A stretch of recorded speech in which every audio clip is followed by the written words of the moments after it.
Hello, everybody. I'm sure the applause was not for me, but for this very distinguished members of a panel, of course, that I am honored to be speaking to this afternoon as well. I'm Sherry Kang of a CNBC, co-anchor of a Squawk Box Asia of a CNBC International.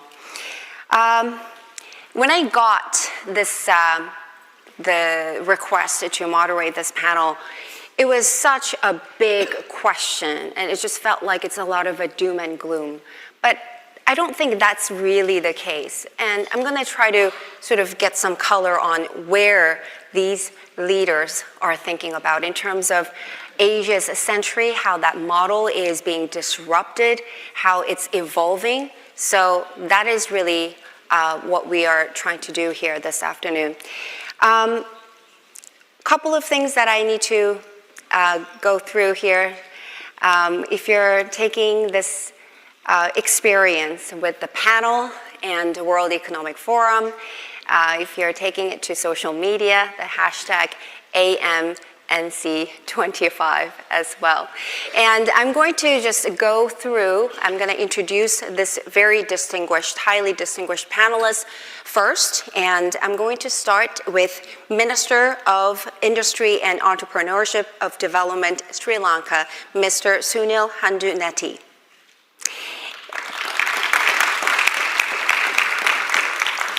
And Deputy Chairperson, Great Indonesia Movement Party, Rahayu Saraswati Joyohadi Kusmo. And Financial Secretary of Hong Kong, Paul Chan. And Prime Minister of Vietnam, Prime Minister Pham Minh Chinh.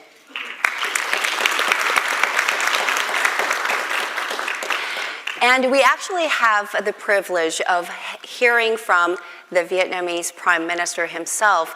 He is expected to give us special opening remarks to kick us off for this panel. So let's first listen in. Prime Minister. Thank you.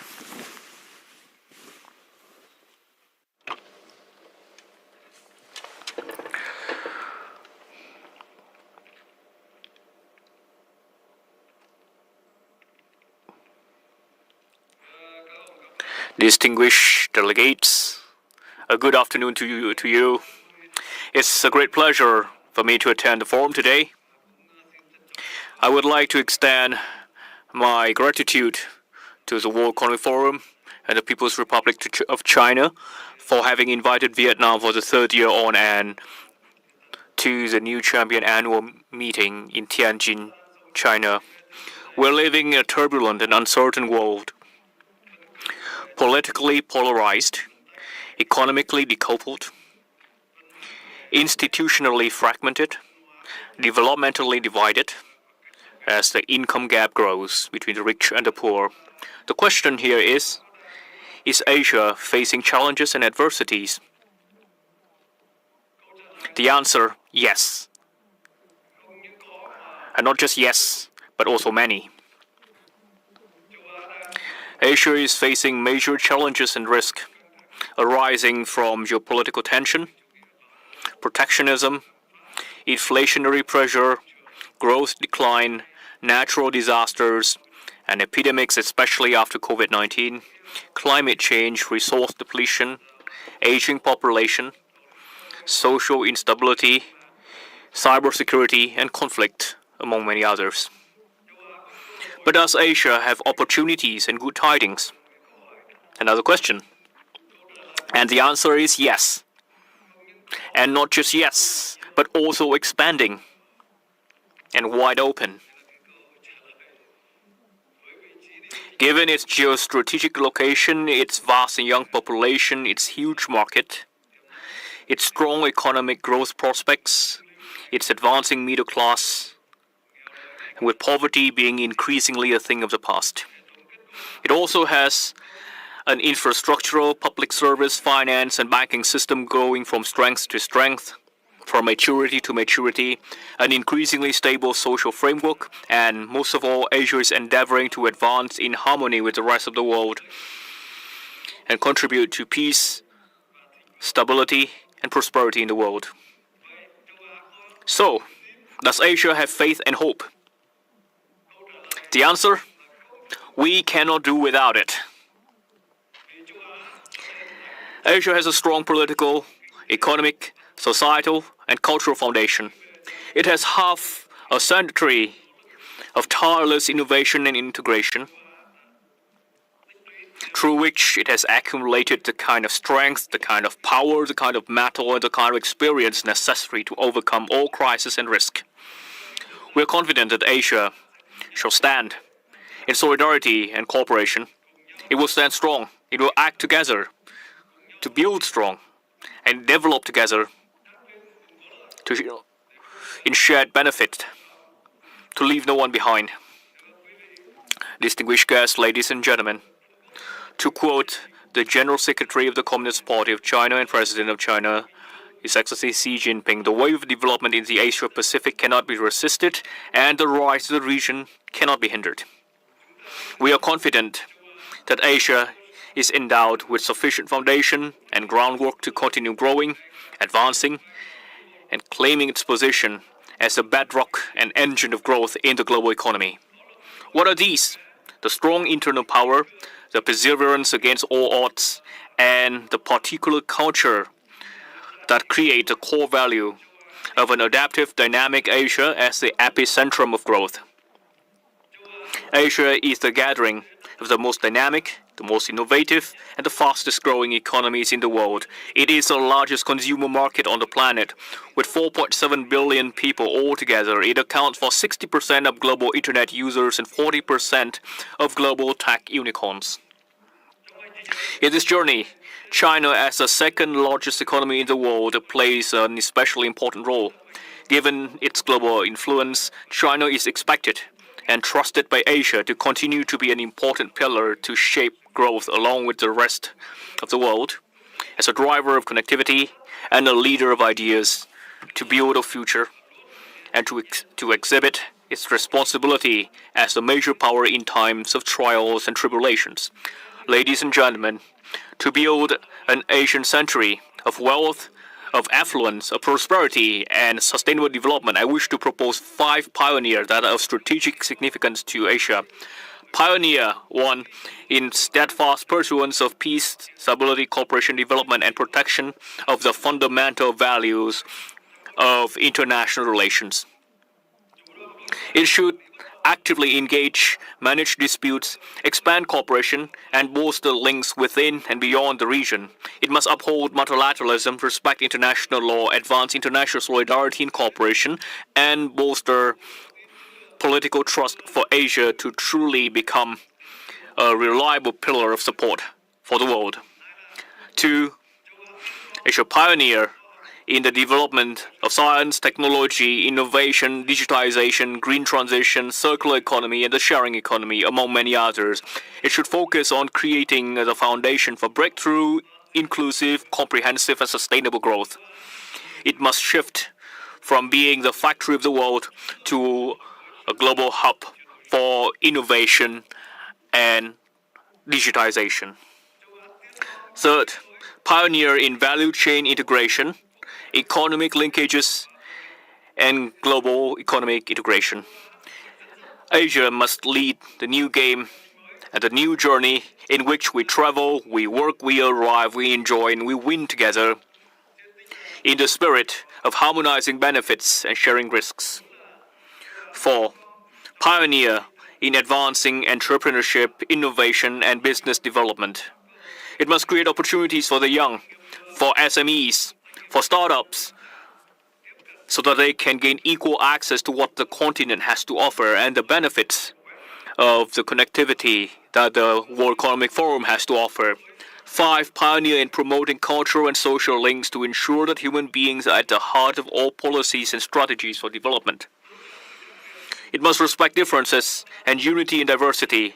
It must advance commonalities and reduce differences and engage in all-round inclusive and comprehensive connections, especially for the young generation.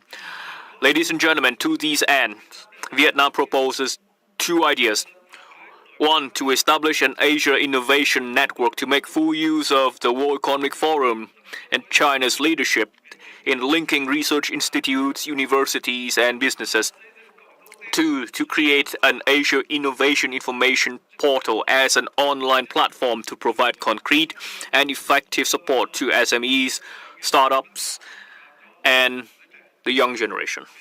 Vietnam stands ready to be part of these ideas and look forward to the World Economic Forum, China, and other countries to also be part of this journey together to make these initiatives possible. Ladies and gentlemen, we are confident that given the solidarity, sense of responsibility, trust, hope, determination, strong action, the Asian century shall bring us not challenges, but opportunities instead to build a bright future, the one that is taking shape and bring about peace, cooperation, and development in the region and the world. I wish you good health, happiness, and many success. Thank you very much.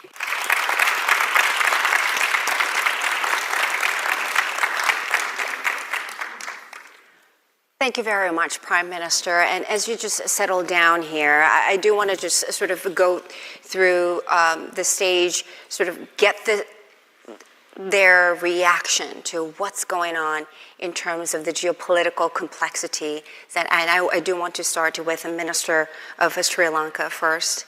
And when we go back to April 2nd, Rose Garden, tariff announcements here, was that a new wake-up call, or is this something that has been brewing, somehow challenging the Asian economic model of manufacturing here and exporting to the United States? Yeah, thank you very much, all panelists and all participants here. I'm very thankful because this great opportunity to us as Sri Lanka, a beautiful island country, representing first time myself in this forum. I want to say one thing, that is this topic is Asia at risk in this century. I think this is the century of Asia. Because of that reason is now is all emerging countries like China, Vietnam, India, and Japan in here. Sri Lanka is a big, not a big country, it's a small country, but we are in with the shape of the all other big economies and countries under their cooperation and their assistance. Especially, I'm very thankful to People's Republic of China.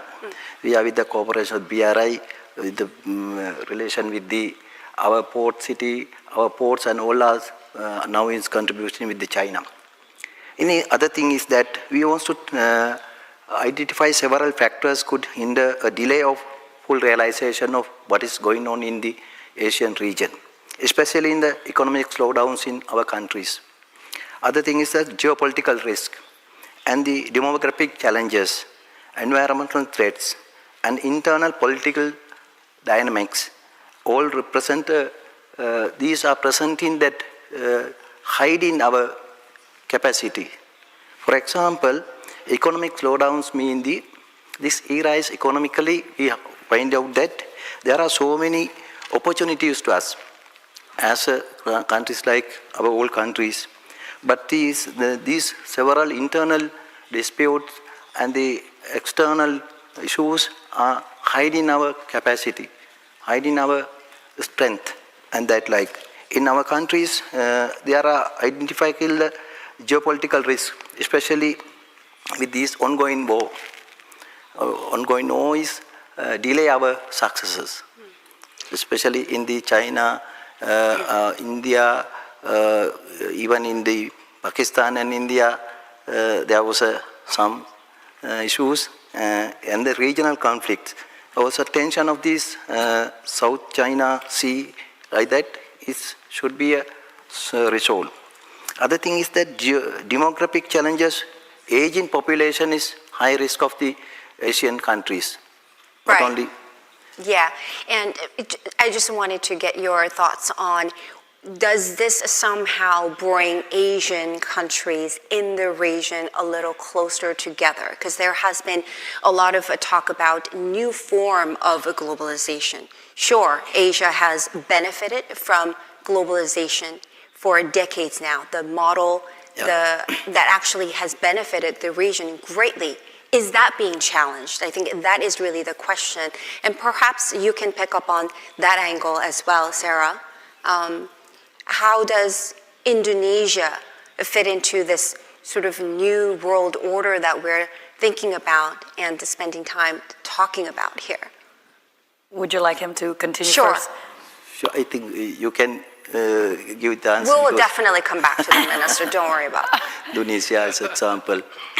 Thank you so much, and it's such an honor to be here. No pressure, representing the women and the youth. So, perhaps in terms of new form of globalization and the challenges. Honestly speaking, looking at the world today, waking up every day, seeing the news and looking at what's going on as a millennial, it's surreal almost to see history unfolding in ways that we've never seen before, at least in my generation. Not that we haven't gone through challenges, whether it's the COVID pandemic or recessions or a financial crisis. We've gone through those, but the way things are right now, I remember being in a forum and an economist, a young economist in that forum, basically said how he had to call his professors at his university where he had his PhD and ask, looking at what's going on and with the tariffs, is there a book that I did not read? He basically had to ask his professors whether there's a book that he did not read that's unfolding, that's basically would explain what is happening in the world today. And I can say, as an Indonesian, with all due respect to all other countries, but I'm truly blessed to wake up being an Indonesian today. Why? Part of it is because, of course, it's not only that we're the fourth largest population. Yes, we have our challenges. I think all the others have mentioned some of them. But we have also one of the biggest demographic dividend.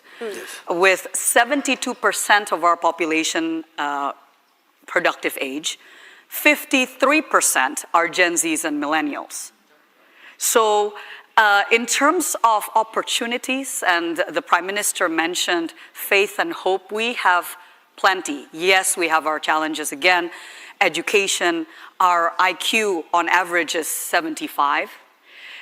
So it's not just a matter of education. It's not just about bringing education to the people, but our president knows that when you're talking about IQ, we're talking about nutrition. So it's the very, very basic. Yes, we have the mass, but yet we do not yet have quality. So again, we can look at it as a glass half empty situation, but it is also, that means we have plenty of opportunity. We have yet to reach our full potential. During the time when other countries went through industrial revolutions, 1.0, 2.0, 3.0, 4.0, we were being colonized. So now, when we are finally, stabilizing in terms of our internal politics and our situation geopolitically, we are non-aligned. Our president is very clear throughout all the talks that he's had, even during the time when he was Minister of Defense. We are a non-aligned country. We do not align ourselves or enter into any military alliances, but we are very much open to economic alliances. So we've entered into BRICS and ASEAN. We have been there leading and paving the way as a state of the G20 as well. We have been the voice for not just ASEAN, but the global South as well, and developing countries. When even in our efforts to join the OECD, or when we're discussing about digital economy, cybersecurity, we need to ensure that there's a voice in the international community of what it means as a developing country, where we need to have sovereignty over our own data. We need to have sovereignty over our own defense, technologies, but at the same time, again, because we have gone through hundreds of years of colonization when our natural resources have been exported and exploited, during the time when we want to industrialize and we want to rise up as a developed country, we need your support the same way that you had that support. I'm talking to perhaps the developed countries, so to speak. And I think other ASEAN countries and the global South are aligning when we're saying, well, help us help you. Because the Prime Minister mentioned we can be the pillar of support for the world. So no, we are definitely not, this Asia century is not ending. We are just beginning. Yeah, thank you for challenging that, because I was going to challenge it myself. But it just feels like the model is evolving and needs to change given the geopolitical complications that we're all going through. And you actually made a lot of world leaders very jealous, Sarah, by going through some of the strength that Indonesia has. And I think that is a great story. And Secretary Chan, I do want to bring you in now. And Hong Kong is very uniquely positioned in terms of being the territory that is very closely connected to mainland China. And this is actually the conversation that we had this morning on CNBC, but you're also trying to connect the world with mainland China. At the same time, Hong Kong is a territory that went through a lot of soul searching, given the political situation years ago and now this. So how is Hong Kong positioned for this changing times for the Asian region? Yes, under the one country, two systems arrangement, we are part of China, of course, and that gives us the proximity and sometimes even priority access to the mainland market. But at the same time, we are the gateway to the rest of the world and the platform to showcase the international best practices and standards. So the role that Hong Kong playing is that in the process, helping mainland companies, say for example, the current wave of mainland companies going global, diversifying their industry chain, supply chain to Southeast Asia. And at the same time, being a facilitator of two-way capital flow, investment flow. The way we see it, Hong Kong at the moment, after the enactment of the national security law, the law and order is excellent, very stable environment, and the whole community is concentrating our efforts in terms of economic development. Don't you think that that could be actually a factor that can shun away some of the foreign investors because of Hong Kong's proximity, very particular proximity to China, because of course, what's going on between the US and China in terms of their competition? The reality is no. In fact, when we observed the performance of our stock market since last year, it has grown by about 18% last year. This year so far, 15%. And the bulk of the capital are from US and Europe.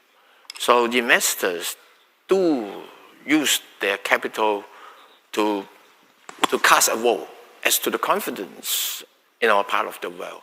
That is one. And according to the survey done by the American Chamber of Commerce, the American businesses in Hong Kong, about 70% of them also saying that, well, they don't think the national security law interfere with any of their business and doesn't affect their business at all. and over 60% of them are contemplating expansion in Hong Kong. And similar studies has also been done by the Japanese Chamber of Commerce with similar results. So I think for us in Hong Kong, the most fundamental thing is doing the right thing. Focus on the economic development, bridging the two markets, bridging the capital and the talents. And Prime Minister, I really liked your opening remarks, and especially towards the end where you suggested Asia's innovation initiative that is led by China. I think I remember that. Do you think because of the Trump administration's challenges and Asia's economic model being challenged, that it would drive a lot of these Asian countries toward China, just as you sort of insinuated in your opening remarks?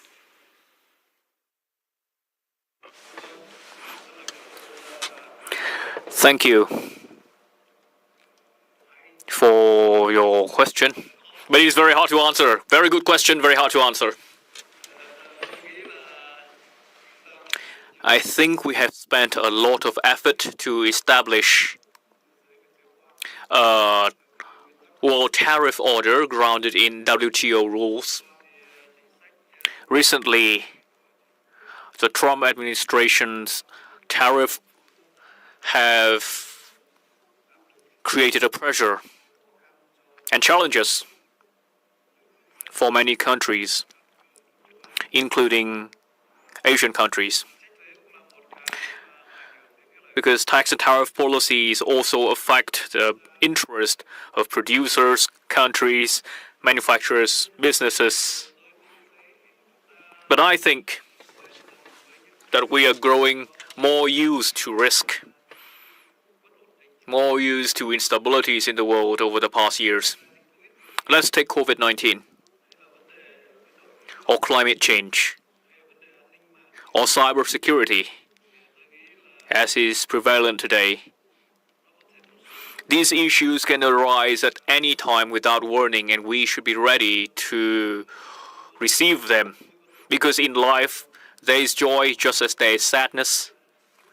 There is happiness just as there is misfortune. In the short term, I think we need to stay strong.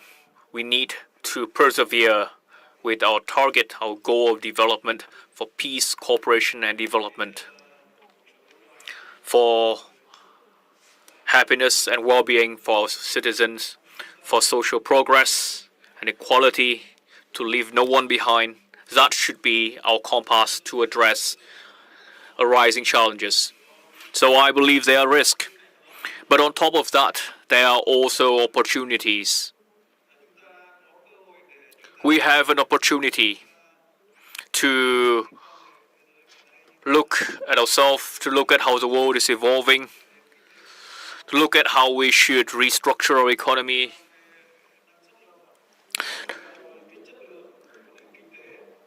to build the quality of our economy, our competitiveness, and to have a reactiveness given external shocks. So these are the challenges, the opportunities. And with that in mind, the greater the pressure, the more we have to put in the effort. That is my thought. And I think that every country has their own independence, their own sovereignty, and to build an independent, self-reliant economy that is deeply engaged in international integration, that should be the trend of the world today. With China, we can see that China is a major power. It is growing very quickly, as we can see. China, of course, is not without its own issues. It is not without competition. It has competitions with the US, and the other way around is also true. But all countries, I think, are intelligent, and they can make their choices in a way that can best make use of one side and the other, to address one issue without spoiling another, to win one's heart without losing another's. That is solidarity.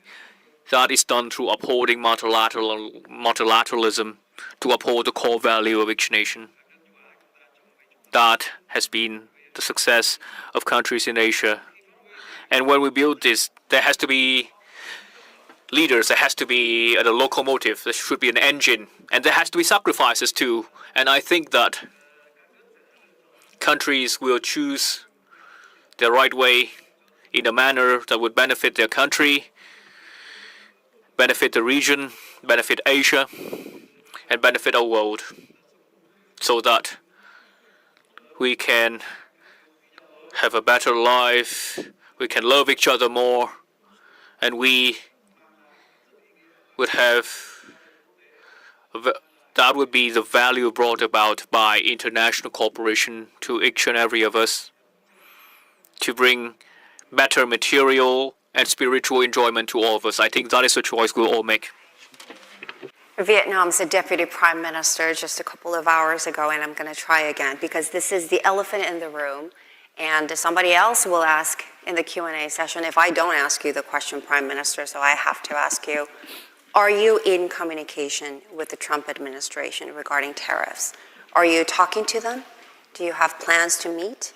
Any Zoom meetings that you have? Tôi vẫn đang đối thoại.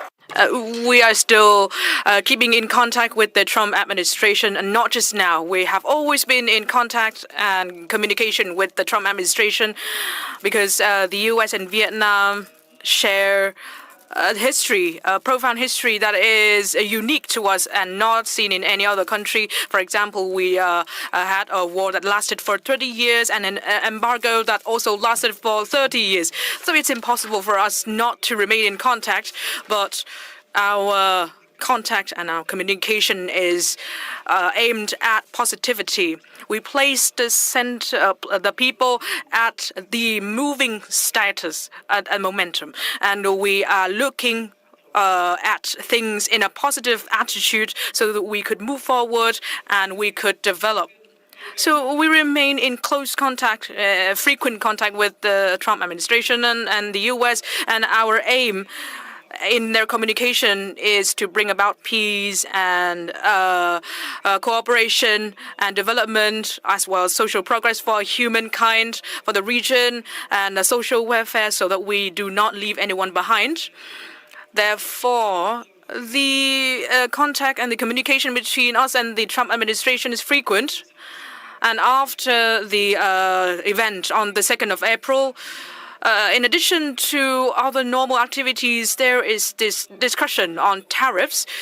And we have conducted quite a few negotiations, but our spirit is that we keep our core spirit. We will not sacrifice our core values. We, of course, engage in cooperation, but we will always struggle to fight for our benefits. We need to protect our interest, but we need to make sure that it doesn't affect other countries, other people. I thank you for your interesting question. And currently, I believe that between Vietnam and the U.S., we share a deep understanding on tariffs, and I hope that all the positive things will come for us. And I hope that with this positivity will come positive outcomes for other countries and peoples. Thank you. The deadline is just about 2 weeks, so okay, we'll be watching. Minister. And I hope that you will see that the result will come earlier than 2 weeks. So there we go. Okay. That's got to be good news. That's got to be something positive. Or what does it mean to be positive, right, when it comes to tariff negotiations? Okay. Okay. I think that is what we put our hope in. And when there is hope, there's trust. When we have self-confidence, we will arrive at something positive.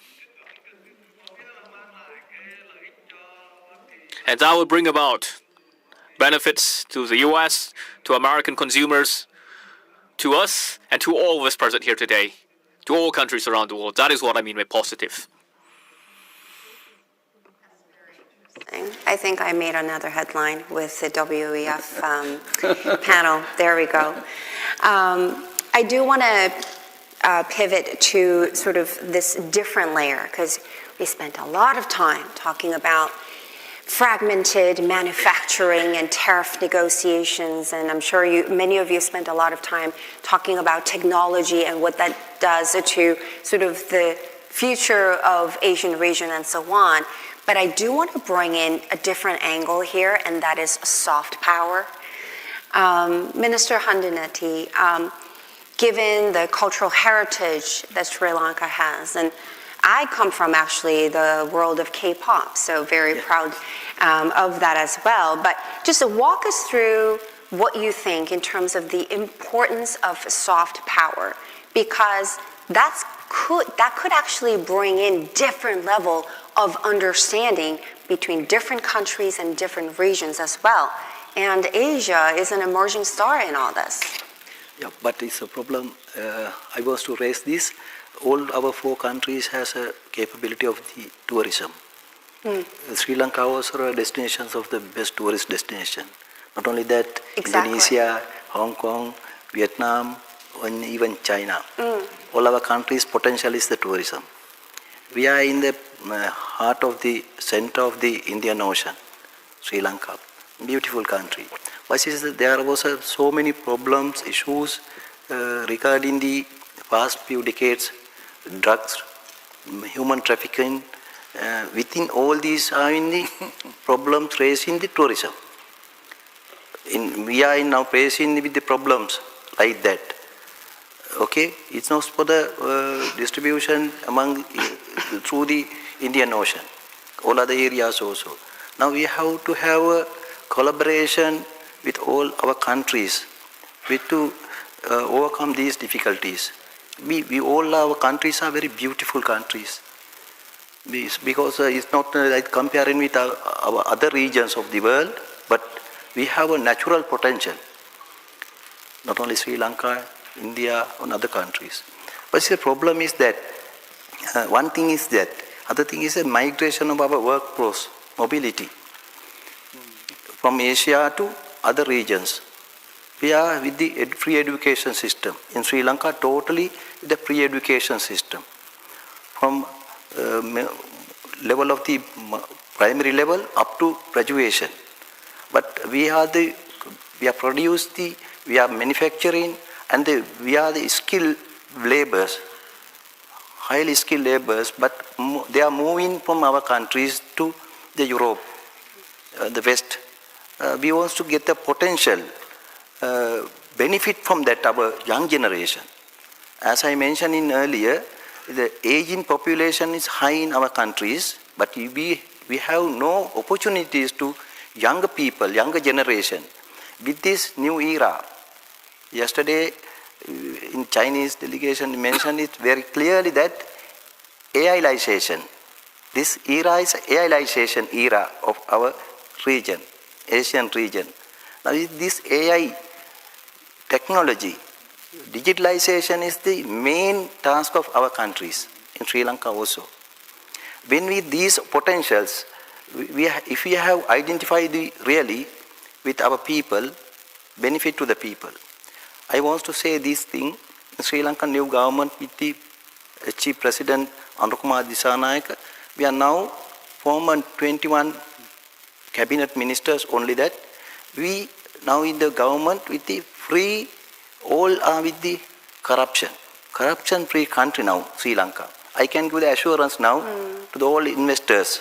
Please come to Sri Lanka with the potential for the investment, with the free of corruption. With the past decade, 3 decades, we had to face so many problems with the corruption, allegations of, and other thing is that type of the drugs and the man problems, the natural problems. We had to face even in Indonesia and myself, our country, the tsunami. But these are not the natural disasters, these are the manpower disasters, man-made disasters. But we want to overcome these difficulties. If we have a possibility to be, honestly overcome these disasters, these threats, we are the region in the next century. I can assure it. Sarah, how can Asia mitigate some of the risks facing Asia and its century with soft power? Such a big question, so sorry. Well, I will say, before we talk about mitigating the risks, we haven't even tapped, honestly speaking, yes, South Korea, Japan, China, very big on soft power, right?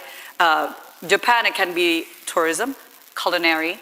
I mean, everywhere you go, there would be Japanese restaurant, right? I mean, and we have very good Japanese restaurants in Indonesia, in Jakarta. But South Korea, oh my goodness, the army in Indonesia, right? And everywhere you go, even in America also. China with their games, Mobile Legend, Genshin Impact, etc. So, however, when we look at the rest, so much of it is untapped. So I don't think necessarily we have to talk about mitigating risks at the moment. I would even say we have not scratched the surface. Indonesia, for example, and I would say this to any investors or banks out there, we need to find a way to make intellectual property bankable. Okay, at the moment, because Indonesia is completely untapped when it comes to intellectual property. We do not only want to be a consumer-only country. We have 183 million gamers in Indonesia. Out of 280 million, 183 million are gamers. And I'm not talking about just the gaming as in, with Nintendo, PlayStation, all of that. We're talking about mobile games. If you're playing Candy Crush, you're a gamer. Okay. Exactly. So, but we also want to build that, right? We want to be, another engine of growth is definitely the creative economy. As context, before I became a politician or an MP, I was an actress. So this is my field, right? And when we're talking about AI or just the risks that we are facing, we in Indonesia, one of the challenges we face is that we have more people than we have jobs. So anyone who wants to come into Indonesia, it's not just about bringing technology. We need to ensure that technology can actually create new jobs. And hence why also the president is very much focused on building the STEM education in Indonesia. So that's one of the mitigating, right, if we're talking about. But again, we are barely tapping the intellectual property and creative economy in ASEAN, I would say, right?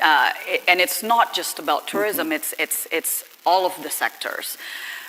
Soft power means culinary, fashion.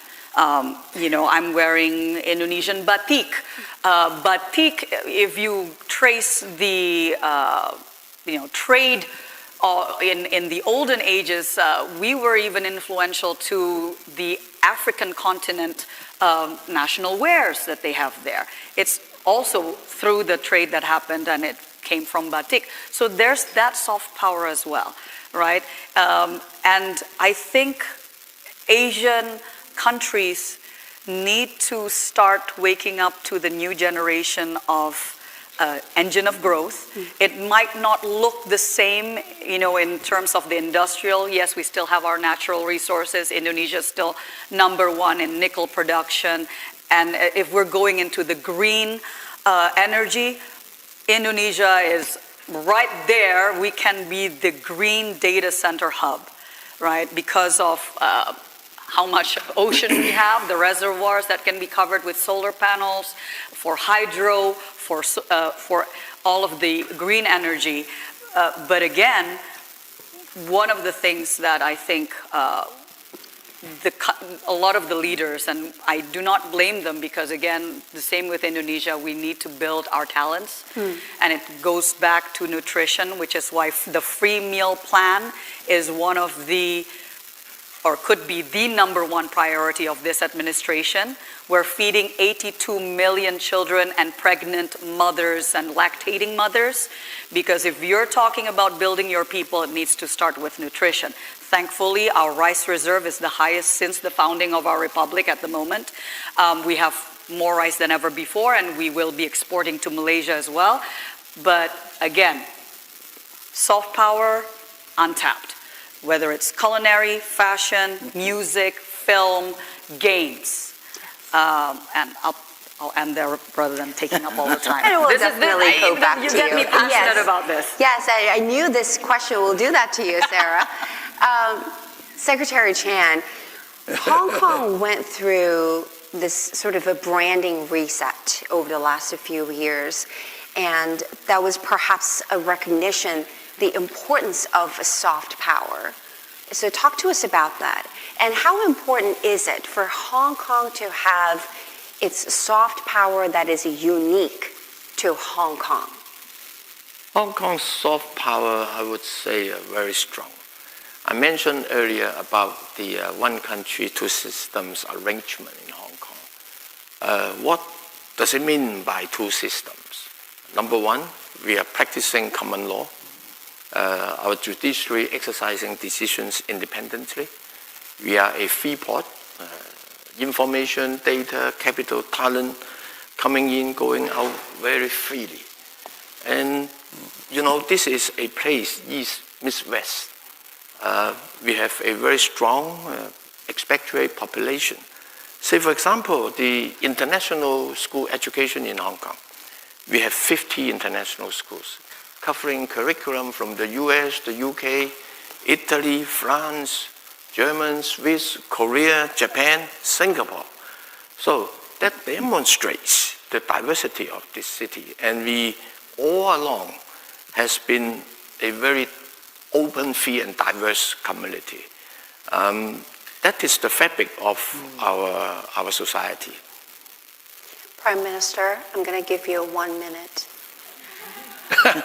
for your line on soft power, because I really want to get some of the questions from the audience, but I do want to get your take on soft power, because you've been taking a lot of notes.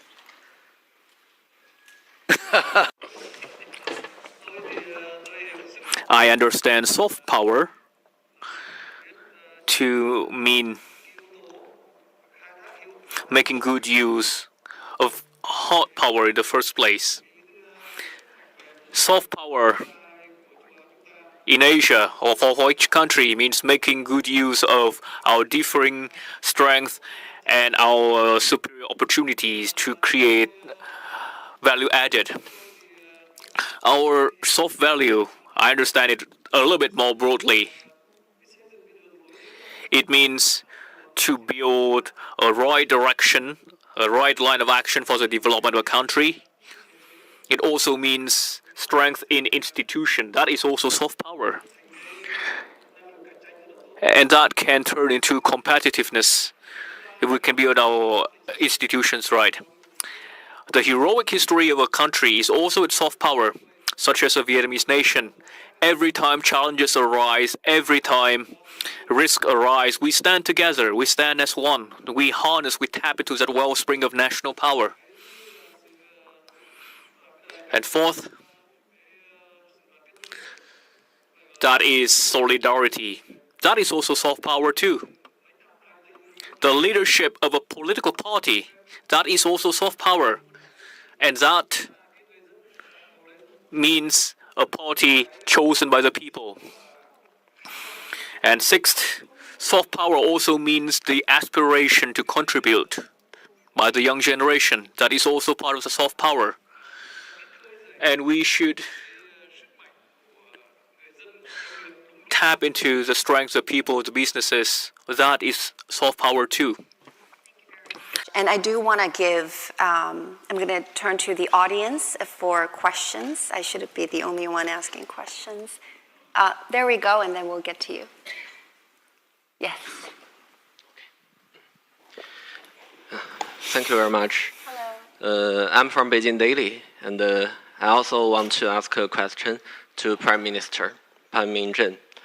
I have to catch this opportunity. We noticed that maybe this is the third time you come to attend Summer Davos in 3 years. Yeah. So you attend the Summer Davos every year. My question is, what's the reason attract you to attend this forum every year, and why are the relations between China and Vietnam so close in recent years? I think you also visited China in other occasions in past 3 years. Thank you. Thank you for your question. First of all, I have to uphold my responsibility to the invitation sent to me by the President of the World Economic Forum and by the Premier of the People's Republic of China. And what attracts me, I'm like every other. When we come here, we get to share our ideas, we get to discuss, we get to engage in debate, we get to look at the theme of discussion. There are a lot of things that are attractive, and that alone is attractive. And we also get to learn, we also get to share, and we also get to engage in discussion in a candid and frank way, democratically too, and that is truly attractive. And every time we learn more, every time we grow bolder, every time there is more value added to each of us. That is the point of attraction. As for China and its links to Asia, I think a community itself means a close link.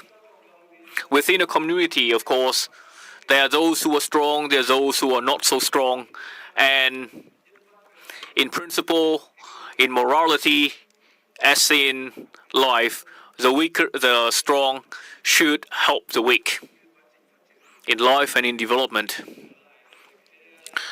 So back to the core of the question, I think China is a major power.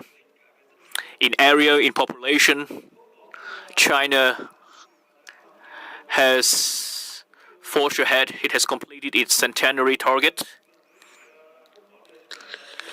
It is also the second largest economy in the world.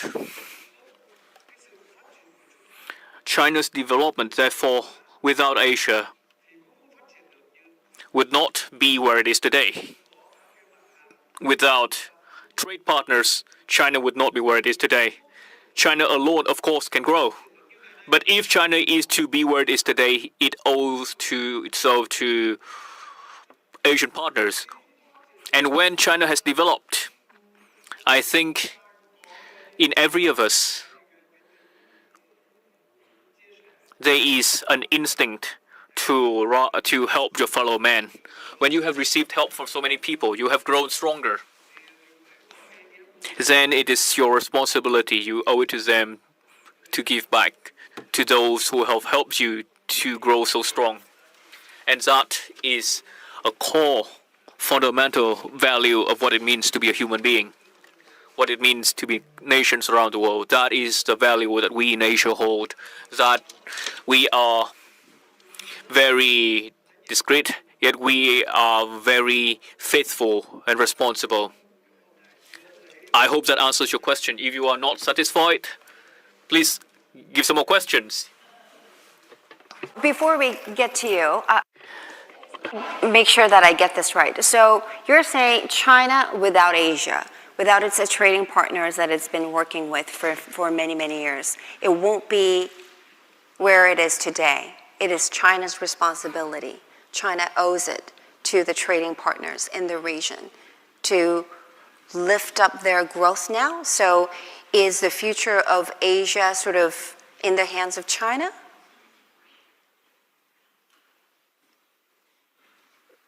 Tôi nghĩ là nằm trong I think it is in the hand of all of us. not just China.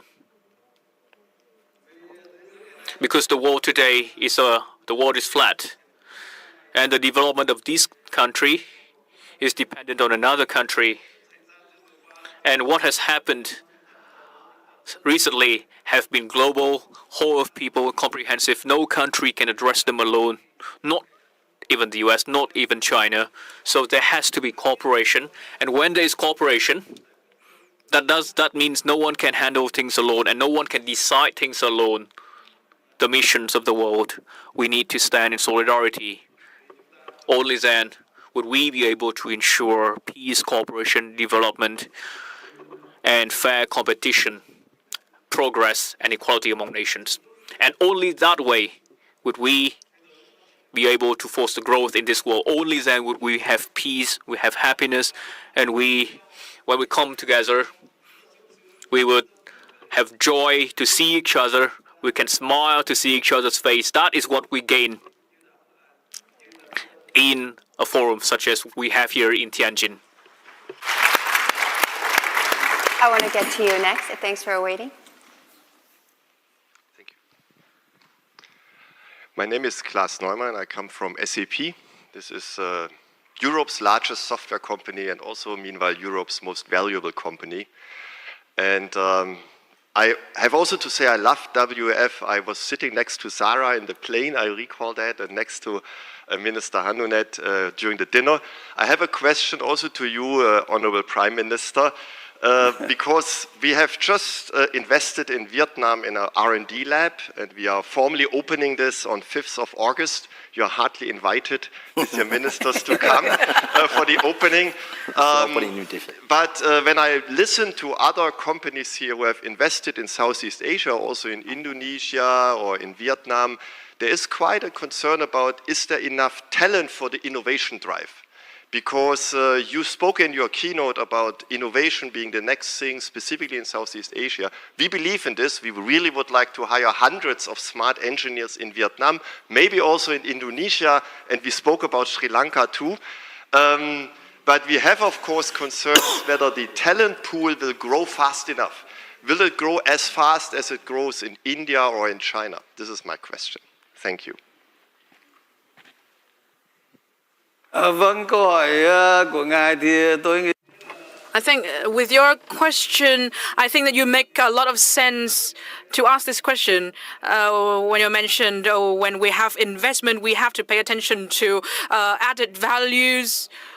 One of the things that could create added values or higher added values would be a policy of a country, the institutions of a country, like I mentioned, and about your own capacity for technology, for innovation, the capacity within your own companies, your own businesses. Another factor is the humans, the human resources. People are placed at the center and the determining factor for success. So I believe that this question of yours is very relatable, very relevant, because the people is the most important factor.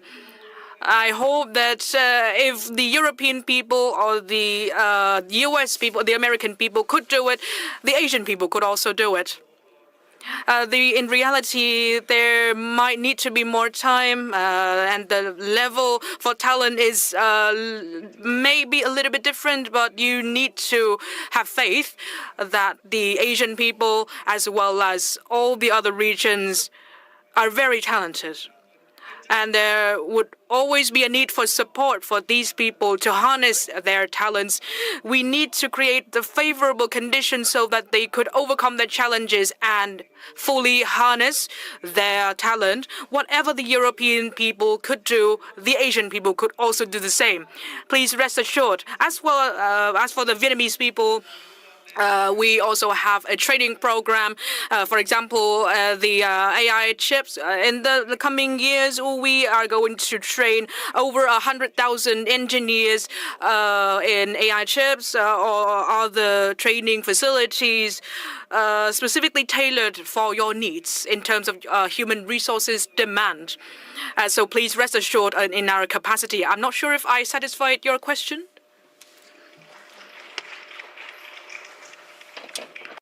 And I believe we don't really have time for more questions, but do try to grab them as they walk off the stage. I think we touched on a lot of grounds. I did kick off with this big elephant in the room, a tariff situation, and what's going on in terms of course, soft power in Asia, and we touched on the talent situation in Asia as well. But I do want to challenge once again, is Asia's century at risk? No, I don't think so, but I think it is being challenged and it's evolving. I think that is really the consensus that we got from the panelists, who I want to thank actually for having me as part of your discussion. And thank you for your insightful commentaries. And thank you everyone in the audience as well as online for joining us. And thank you for having me to World Economic Forum as well. I hope every one of you enjoys the rest of Summer Davos 2025. Thank you very much.